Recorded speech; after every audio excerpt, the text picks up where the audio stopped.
नमस्कार दोस्तों, टीचर भी यूट्यूब चैनल में आपका एक बार फिर से स्वागत है।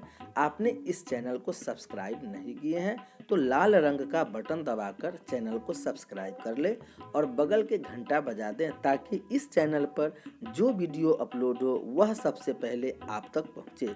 हाँ दोस्तों, लाइक करना नहीं भूलेंगे क्योंकि आपके लाइक करने से ही हमारे मेहनत का फल मिलता है। तो आइए जानते हैं नियोजित शिक्षकों के बारे में क्या खबर आ रही है। नियोजित शिक्षकों के लिए बड़ी खुशखबरी आ रही है। शिक्षकों को क्षतिपूर्ति अवकाश, क्वारंटाइन के टाइम एवं ग्रीष्मावकाश के लेकर बड़ी खबर आ रही है। प्रखंड शिक्षकों को मिला 8 दिनों का क्षतिपूर्ति अवकाश। जिले में किसी प्रखंड ने अब तक नहीं जारी किया है कोई आदेश। सर्वप्रथम बछवाड़ा बीडीओ ने लॉकडाउन में ड्यूटी करने पर दी छुट्टी। कोरोना महामारी के दौरान जिले भर में बनाए गए क्वारंटाइन सेंटरों पर हजारों शिक्षकों को ड्यूटी पर लगाया गया था, जो छुट्टी के दिनों में भी ड्यूटी अंजाम देते रहे थे। परंतु जिले के किसी प्रखंड ने अब तक उन्हें न तो प्रतिदिन के दर से 350 रुपये का भुगतान किया है और न ही छुट्टियों के दिनों में की गई ड्यूटी के बदले क्षतिपूर्ति अवकाश दिया है। इसी बीच सोमवार को जिला का बछवाड़ा प्रखंड सर्वप्रथम एक पत्र निकालकर ड्यूटी करने वाले सभी कोटि के शिक्षकों को 8 दिनों का क्षतिपूर्ति अवकाश स्वीकृत कर दिया है।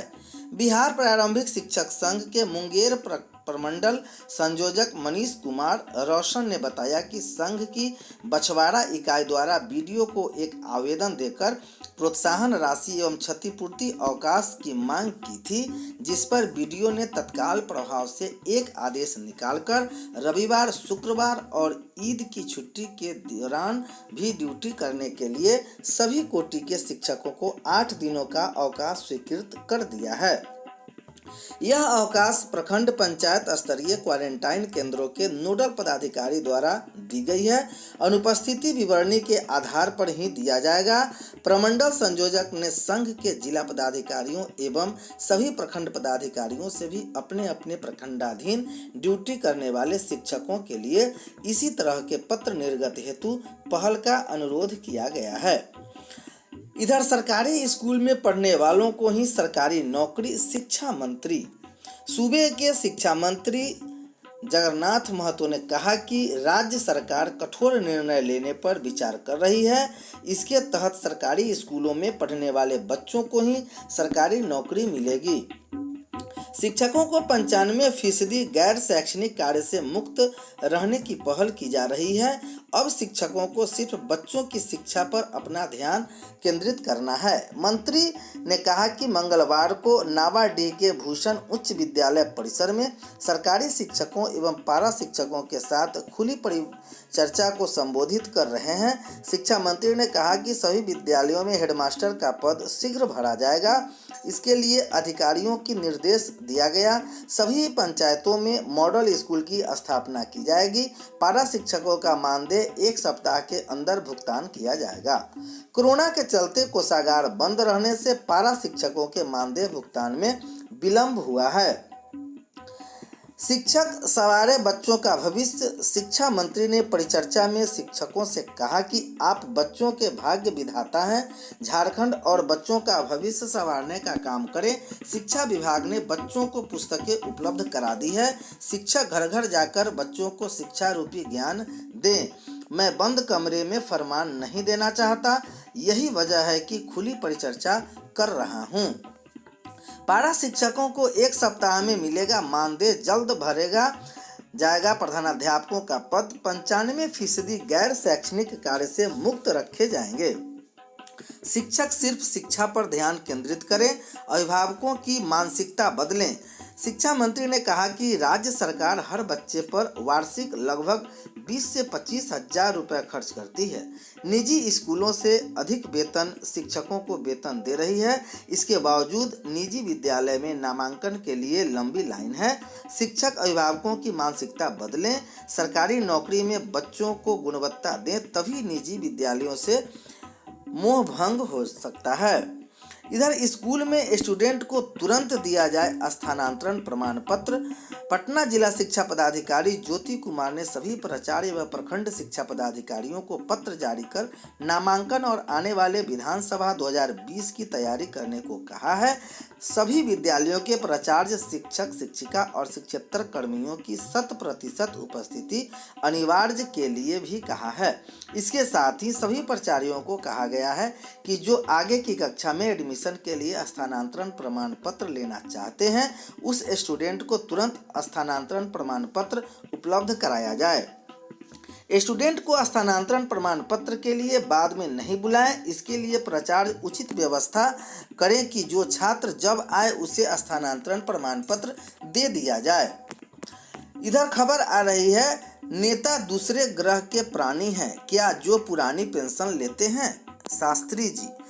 पेंशन बहाली संघर्ष समिति के प्रदेश मीडिया प्रभारी शिव कुमार शास्त्री ने कहा कि नेता लोग जो चुनाव जीतने पर पुरानी पेंशन लेते हैं, वह भी हर बार चुनाव जीतने पर अलग से वे कोई दूसरे ग्रह के प्राणी हैं क्या? जो कर्मचारी की पुरानी पेंशन छीनकर खुद कुंडली मार बैठे हैं, एक कर्मचारी 25 से 30 साल या उससे अधिक ज़्यादा सेवा करता है, उसके बावजूद वह पेंशन का हकदार कैसे नहीं है? जहां शपथ लेते हैं अर्थात एक ही दिन की सेवा के बदले नेताजी पुराने पेंशन का हकदार हो जाता है।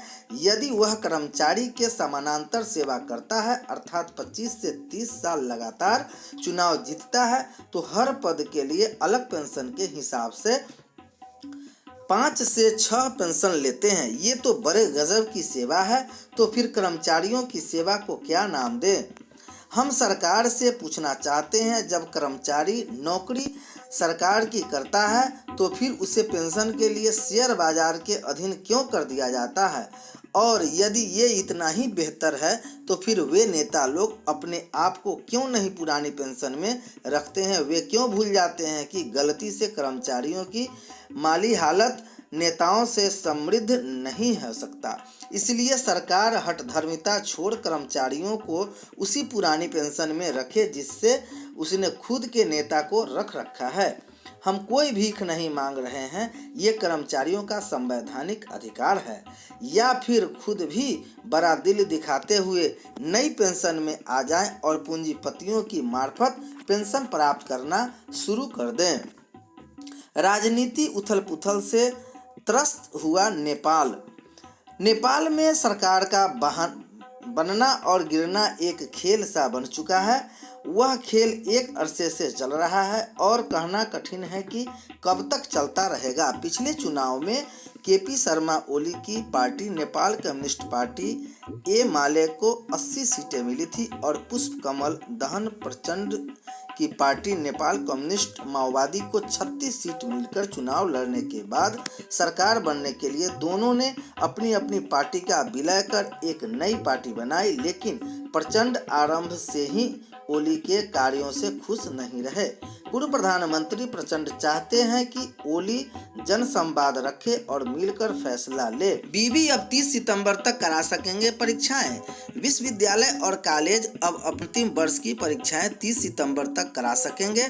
गृह मंत्रालय की अनुमति के बाद विश्वविद्यालय अनुदान आयोग यूजीसी ने सोमवार देर रात विश्वविद्यालय और कॉलेज की परीक्षाओं को लेकर संशोधित गाइडलाइन जारी की है, जिससे जुलाई में परीक्षाओं को कराने जैसी अनिवार्यता को खत्म कर दिया है। साथ ही अंतिम वर्ष की परीक्षाओं को अनिवार्य बताते हुए उन्हें सितंबर के अंत तक कराने की अनुमति दी है, जो ऑनलाइन और ऑफलाइन किसी भी माध्यम से कराई जा सकती है।